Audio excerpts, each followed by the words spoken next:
Hello, welcome back to our channel. For today's video is how to deactivate Instagram without waiting a week. It's pretty quick and simple, so let's do it. When you're on Instagram, you have to go to instagram.com. You can't be on the app, so that's where I'm right now. When you're trying to deactivate your account, however, when you're deactivating your account, one thing to know is that you're not technically supposed to or be allowed to deactivate. Reactivating and deactivating again within the same week. You have to wait for a period of 10 days before reactivating or deactivating your account. So, for example, if I just delete the account, then tomorrow I want to go on it again, I just log back in, but I can't do that on the same day, deactivate the account again.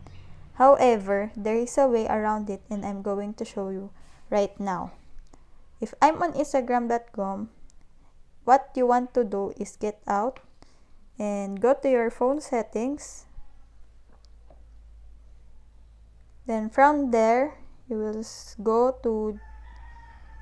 find the date and time. Right now, mine is set to automatically. What we want to do is make it so it's not use network provided time. Toggling that off and then clicking on the date, and we want to fast forward a week.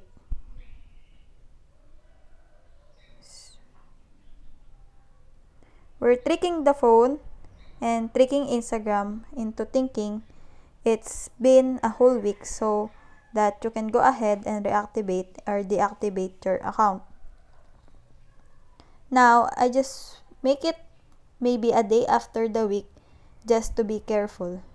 Once you're done with that, you can save that by going out on that. You can go out and relog in.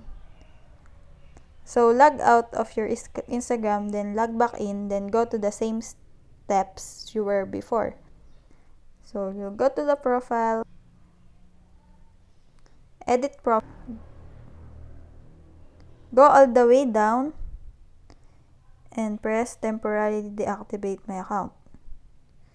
Go through whatever your reason is, your password, and then temporarily disable, and you'll be able to deactivate the account.